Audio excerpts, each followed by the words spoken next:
Bonjour à tous, bienvenue dans cette nouvelle vidéo. Nouvelle machine, elle est ici. Voici un thermoplongeur cuiseur sous vide à basse température. Et oui, rien que ça. Et on commence par une connerie, abonnez-vous. Cet appareil est un, comme vous voyez, thermoplongeur. C'est un énorme tube qu'on va foutre dans l'eau et qui va chauffer l'eau pour cuire lentement de 30 à 95 degrés programmable tout type de nourriture sous vide. La nourriture sous vide étant de la nourriture sous vide. Bravo. Donc il faut une machine sous vide que je n'ai pas. Mais ça c'est pas grave. J'ai acheté ce thermoplongeur parce que je trouvais ça intéressant de fixer ça dans un récipient d'eau dans la nature. Un truc portable que tu sors de ton sac et tu fais bouillir de l'eau. Sauf que c'est à prise. Quel est l'intérêt de cette cuisson hein? C'est très bizarre. C'est beaucoup plus répandu au Canada, aux États-Unis qu'en France, même si certains grands chefs, vous allez le voir, l'utilisent. La cuisson sous vide est utilisée notamment pour de la cuisson à basse température. Le principe c'est de mettre des aliments donc sous vide dans du plastique et de les laisser cuire très lentement en contrôlant la température dans leur petit sachet plein de plastique. L'avantage c'est d'avoir une cuisson uniforme sans matière grasse sur toutes les parties de la viande. Ça préserve entièrement les saveurs. Étant étanche, bien sûr ça ne dessèche pas la viande et bien sûr ça rend la viande tendre, ça supprime les nervures quand on fait cuire lentement. Plus on fait cuire froid et plus ça va être long bien sûr, mais plus on aura une viande tendre qui nous permet d'obtenir du coup une viande extrêmement savoureuse. Et je trouve ça extrêmement... Putain, je vais avoir des problèmes. Nul à chier. Pardon, j'ai pas encore compris tout de la machine. Je pense qu'il y a des utilités intéressantes, mais en fait, on part sur des cuissons parfois de 24 heures, 48 heures, 8 heures. Oui, c'est Hilti et tout, ça cuit uniformément, mais c'est tellement pas pratique. Ça fait 1200 watts, imaginez la tonne d'électricité. En plus, on cuit dans du plastoc, putain. Et ben, on va tout tester et j'espère que je changerai d'avis sur cette machine. Attention, les chefs l'utilisent, hein. C'est l'argument de vente principal, surtout, en ce moment. Et vous allez voir, j'ai compris un peu pourquoi. Parce que si c'est juste pour qu'une viande soit pas sèche et conserve son jus, au final on peut la faire cuire à la vapeur par exemple. C'est tout aussi Hilti et il n'y a pas de plastique. Bon, est-ce qu'on s'est fait avoir par la mode américaine? Hop, l'avantage c'est surtout que ça peut faire cuire jusqu'à 15 litres d'eau, donc on peut faire cuire de très grosses quantités et notamment, surtout, c'est le seul avantage que j'ai trouvé pour le barbecue, de très grosses pièces de viande qui peuvent être cuites à cœur uniformément et donc préparer un bon barbecue avec de la viande pré-cuite. Pourquoi certains chefs l'utilisent? La raison, je pense, c'est avant tout pratique. Puisque la cuisson à basse température, en thermoplongeur sous vide, permet de cuire tout simplement parfaitement la viande sans avoir rien à faire. C'est-à-dire qu'on peut cuire de grosses quantités, en tout cas pré-cuire, avant de les faire revenir à la poêle. Par exemple, à très basse température pendant 8 heures, tu mets 10 kilos, t'as un grand restaurant, et t'as juste à poêler, ce sera cuit parfaitement. Comme dans les grands restaurants, on est à la recherche de la cuisson parfaite, je comprends tout à fait. Pour une utilisation à la maison, j'ai un peu de mal. L'utilisation, on prend une casserole plein d'eau, on plonge ça dedans, et on le branche. Oh putain. Alors c'est la cuisine à l'américaine, j'avais oublié, il faut des trucs énormes. Et restez jusqu'à la fin parce qu'on va tester les meilleures recettes. Toutes les recettes. Vous allez voir, c'est très simple. J'ai pas de faitout à Alice, je vais aller en acheter un. Ça ferait un bel instrument de torture pour brûler les gens. Ou alors un chauffage portable. Je vais me faire défoncer dans cette vidéo, je pense, à force de me moquer de ce truc, parce qu'il y a des gens, voilà, vous savez, il y a des gens, ils sont très attachés à certains types de cuisine, ouais, c'est le top, c'est hyper pratique et tout. C'est vrai qu'en France, malgré ce qu'on dit, on cuisine quand même beaucoup plus. C'est un mode de cuisson qui est un peu, je sais pas. Enfin, moi j'ai du mal, perso, parce que c'est long et c'est chiant. Autant faire revenir un steak à la poêle plutôt que de le laisser 3 heures dans de l'eau pour le faire revenir ensuite à la poêle. Mais il paraît qu'il est meilleur, donc on va tester. Du coup, j'ai hâte de me tromper sur ce mode de cuisson. Quand je veux manger Hilti, et je suis pas un exemple, moi ma cuisson parfaite c'est vraiment la machine à vapeur. On fait tout, on fait du riz, des légumes, de la viande et on la refait poêler vite fait et il n'y a pas de matière grasse et pas de plastique. Première chose, il nous fallait des sachets sous vide. Regardez, c'est écrit ici, c'était pas évident à trouver, j'en ai trouvé qui montent à 90 degrés. Voilà, ils sont bien gras, on peut mettre un beau morceau. En viande, on a du saumon, du bœuf et de la côte de porc. Et l'œil attentif que vous êtes a remarqué qu'il y en avait deux, parce qu'on va tout faire en double pour comparer. Donc, une au thermoplongeur, revenue ensuite à la poêle, et une classique directement à la poêle. Et je vous dirai si la saveur est démultipliée. Et j'ai plein d'assaisonnements du coup pour faire la recette d'un coup. Allez, c'est parti, je vais acheter le faitout, on y va. De retour, j'ai pris un seau, j'ai pas confiance. Est-ce que vous tenteriez à ma place de foutre une résistance branchée à une prise 220 volts dans de l'eau, sachant que c'est le produit le moins cher fabriqué en Chine? Alors c'est branché, si on mettait lecture... Alors il y a un problème déjà, pourquoi ça reste en rouge? Il faut appuyer 3 secondes. Waouh! Ça c'est l'heure.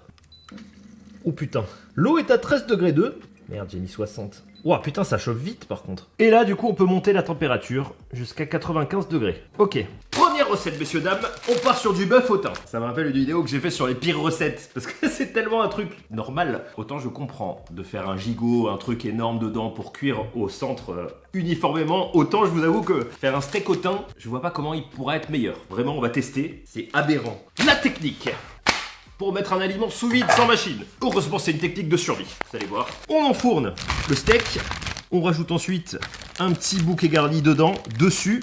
Hop, on fait sortir un maximum d'air. On le plonge dans l'eau. L'air, du coup, va forcément remonter. Enfin, normalement, si ma mémoire est bonne. Et on zippe. Regardez, normalement, c'est sous vide. Voici le mieux que je puisse obtenir. Après plusieurs essais, c'est pas top, mais on va sublimer. J'en profite, dites-moi dans les commentaires quelle est votre meilleure machine à la maison. Comme ça, on fera un top de vos meilleures recettes. Allez, on sort la bête et on y va. Allez, on chauffe. On doit donc monter à 140 degrés Fahrenheit, 60 degrés, et laisser cuire 40 minutes. Comme vous pouvez voir, la température finalement monte assez vite, malgré l'énorme quantité d'eau. Je vous avoue que ça fait un peu flipper. Je vais pas mettre les doigts dedans, hein, par précaution, mais moi je trouve pas ça très rassurant. Pour cette première recette, on va coupler ça à des côtelettes de porc puisque c'est exactement le même temps de cuisson et la même température. Il paraît que sur les côtelettes, ça marche très bien. On sait jamais si elle est vivante. Du coup, on va voir si ça rend vraiment la côtelette très tendre ou pas du tout. Et la côtelette se fait cuire sans rien. On va juste la faire revenir après à la poêle avec du beurre. 25 degrés, hein, c'est quand même assez long. Je pense qu'il faut bien un quart d'heure, 20 minutes pour que ça arrive à température. Alors, j'ai pris ces recettes pour faire un test parce qu'elles sont très simples. Mais sachez que pour un rôti, par exemple, c'est plus de 24 heures de cuisson à 30-40 degrés. C'est là où on tape vraiment dans la cuisine de grand chef. C'est pas très écologique comme cuisine, comme vous voyez, parce que 1200 watts pendant 24 heures, hâte de tester. En tout cas, j'ai trop faim, mais c'est trop long. Vous avez le temps de prendre plein de trucs dans le frigo.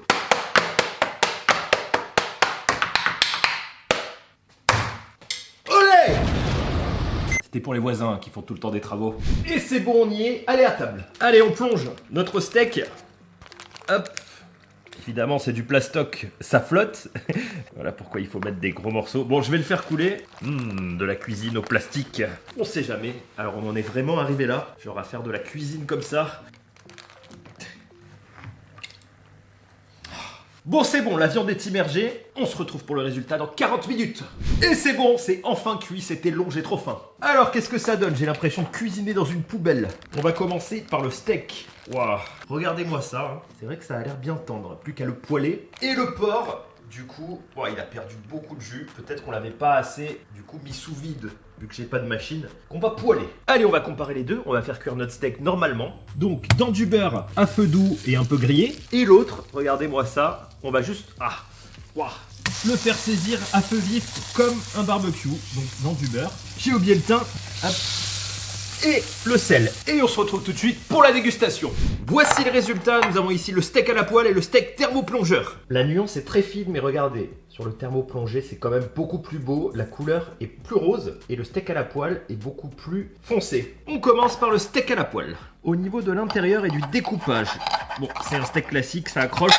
Je l'aime bien cuit, donc je ne l'ai pas fait roser dedans. Bon, il y a quand même du jus et c'est un peu dur. Steak thermoplongeur. Le découpage est plus tendre, déjà beaucoup plus tendre, beaucoup plus facile à découper. L'intérieur est forcément moins sec, du coup plus tendre. J'ai hâte de goûter. Allez, on commence par le steak normal. Je vais enfin pouvoir manger, bon appétit.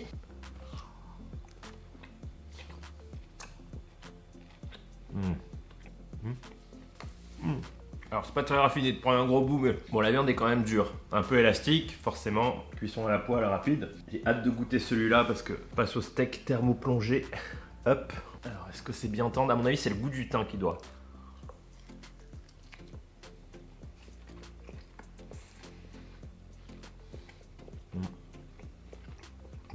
Alors le goût du thym a plus pénétré.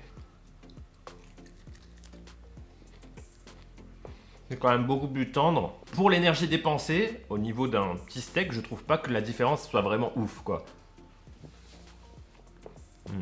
C'est vachement meilleur, c'est vrai. Alors je comprends que dans des plats de gastronomie, c'est le truc qui fait la différence, mais... Au niveau du temps passé, avoir cet appareil à la maison, pour l'instant, je suis pas très convaincu. Mais c'est bon quand même, c'est vrai que c'est bon. La viande est 30% plus tendre, à peu près 20% plus juteuse. Donc la différence n'est pas flagrante, quoi, vraiment pas flagrante. Sur des gigots, la différence doit être impressionnante. J'ai pris les recettes les plus utilisées à la maison et c'est pas de la grande cuisine, quoi. Côtelette de porc, donc cuisson normale. Dans du beurre, on la fait revenir du coup lentement et on la fera saisir du coup ensuite à feu vif. Et la thermoplongée, on la fait du coup saisir simplement puisqu'elle est déjà cuite. Olé!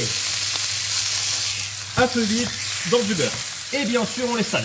Oui, il y a beaucoup d'huile, vous avez remarqué. Je fais comme dans les restaurants. Ils mettent beaucoup de beurre parce que ça a plus de goût. Souvent, disons qu'ils y vont pas avec la main légère. Résultat, c'est parti. Nous avons ici la cuisson normale. Ici, la cuisson thermoplongeur. Et on va le foutre direct dans la bouche. Donc, cuisson normale est un peu plus blanche par rapport à la cuisson thermoplongeur qui a l'air un peu plus foncé rôti. Allez, à table, on commence par la cuisson normale. Bon appétit à tous.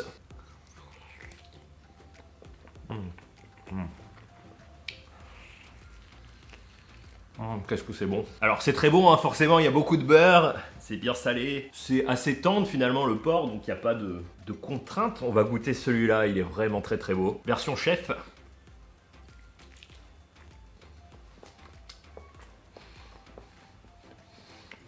Wow. Ma mâchoire jouit. Alors ouais, on le voyait moins sur le steak, mais sur le porc c'est impressionnant. La différence de goût.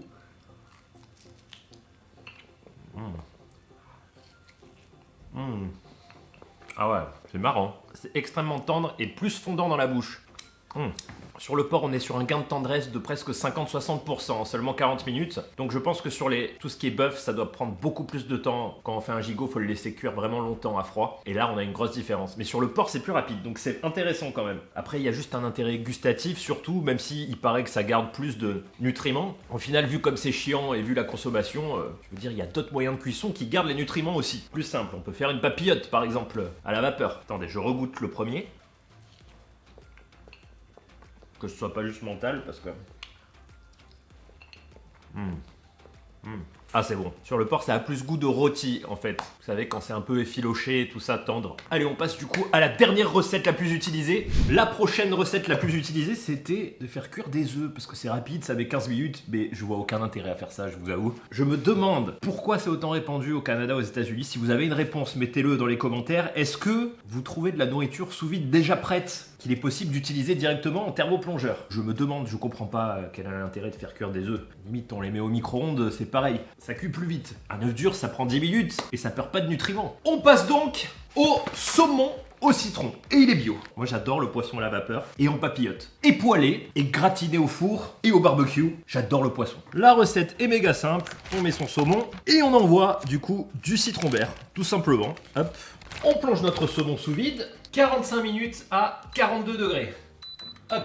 Je me suis planté 25 minutes. 42 degrés, c'est très bas. Je me demande si ça tue les parasites ou pas. Si jamais il y a des parasites dans le poisson. Moi, je vois des cuissons, par exemple, pour la viande à 30 degrés pendant 48 heures. Est-ce que 30 degrés pendant 48 heures, ça développe pas les bactéries aussi? Même si on les fait recuire, ressaisir après, voyez ce que je veux dire? Je me pose beaucoup de questions avec cet appareil. Pendant ce temps-là, je fais mariner l'autre et on se retrouve pour le résultat. Allez, c'est prêt, à table. Alors, à quoi ça ressemble? Alors ce qui est bien c'est que la peau du coup doit se décoller toute seule. Allez on commence par le poisson normal qui a déjà comme vous voyez un peu cuit avec le citron. Allez on y va, on va le faire cuire tranquillement. Et puis l'autre on va juste du coup... Ah putain c'est dégueu. Le faire saisir. Ah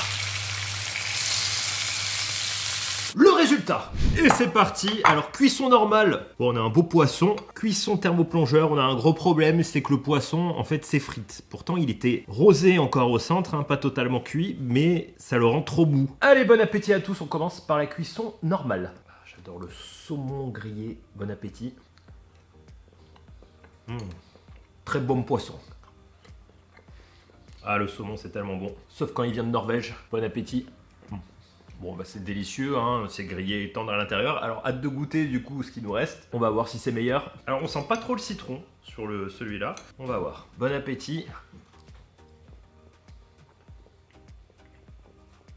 C'est pas mal, il y a un truc intéressant. Le saumon devient presque trop... Trop fondant, ça en devient pas bon en fait, parce que c'est déjà fondant. Ah c'est bon quand même, regardez-moi ça. Je préfère La cuisson normale, vraiment.